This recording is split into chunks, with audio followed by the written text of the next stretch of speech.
What will happen when a non-metallic oxide reacts with a base?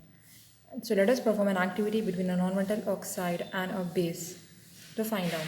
These are the materials required. We need a stand, okay? Then we need this all as a part of stand. On the stand we have a holder and we need two test tubes here. This is one test tube which is having a cork fitted to it, and that cork has two holes on it. In one hole we have thistle funnel is infixed, and in another hole we have a delivery tube is passing through another test tube. Okay, so we need two test tubes, a thistle funnel, a delivery tube, a stand, and in the test tube we need dilute hydrochloric acid. That is, we have to test acid, right? Which acid we are using here? Dilute HCl. Dilute HCl means dilute hydrochloric acid. What do we mean by dilute? Dilute means less amount of acid and more amount of water. And we also need sodium carbonate, Na2CO3 is the chemical formula of sodium carbonate. Okay, and we also need this carbon dioxide is being showed here because when sodium carbonate reacts with hydrochloric acid, carbon dioxide gas is released. So we don't need carbon dioxide gas. We need HCl and sodium carbonate. When they both react, then they will produce carbon dioxide gas. Initially, we don't need carbon dioxide. Okay, when they react, they will produce carbon dioxide. Okay, now let us concentrate on the procedure. So in the first case, we are taking metal carbonate, that is sodium carbonate, in the test tube. Okay. Take a test tube with 0.5 gram of sodium carbonate. Close the test tube A with a 2-hole rubber stopper. We know that, right? That test tube we are taking as test tube A. Okay, when we take sodium carbonate inside it, we are naming the test tube as test tube A. Now with 2-hole rubber stopper. What do you mean a 2-hole rubber stopper? We are making 2 holes in the rubber stopper, right? Then we are inserting a thistle funnel. As you can see here, we are inserting a thistle funnel inside one hole. Okay, and inserting a delivery tube inside the another hole. Then what are we doing is, we are pouring about 2 ml of dilute hydrochloric acid to test tube A.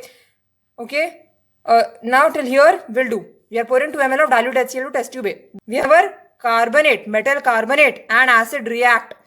When they are put in a one test tube, what will happen is this sodium carbonate Na2CO3 reacts with HCl to form sodium chloride plus carbon dioxide.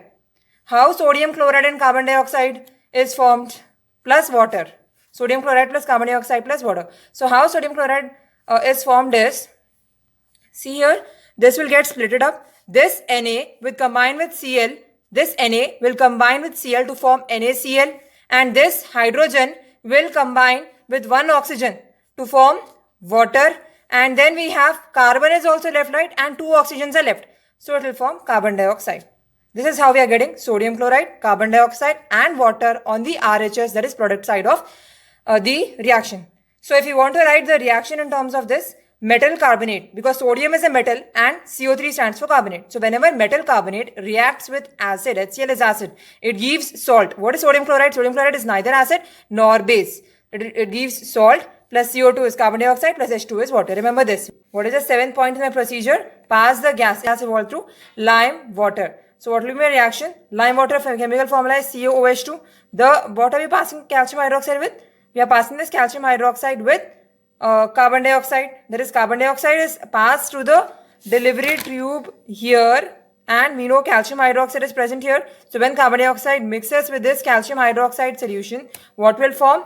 This calcium reacts with carbon dioxide and one oxygen it takes from here to form calcium carbonate, that is CaCO3. So this calcium carbonate, we know that precipitate is indicated by downward arrow. So this calcium carbonate is white in color. That is why we are saying that lime water turns to milky white. And since we have 2 hydrogens left here and 1 oxygen left here, it will form H2O, water. So from this activity, we got to know that calcium hydroxide, which is a base,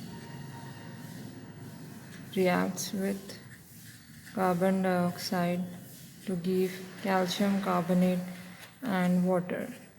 We know calcium carbonate is salt and H2O is water. Carbon dioxide, CO2. Carbon means it is a non-metal and oxygen means it is an oxide of carbon. So carbon dioxide means it is a non-metallic oxide. So what did we get from this reaction? Base is reacting with non-metal oxide to give salt and water. Isn't this reaction same as base plus acid gives salt plus water, which is neutralization reaction? Yes, it is same as neutralization reaction. And we also know that acid plus metallic oxide also gave us salt and water. We did this in the previous activity. So this metallic oxide we took as base.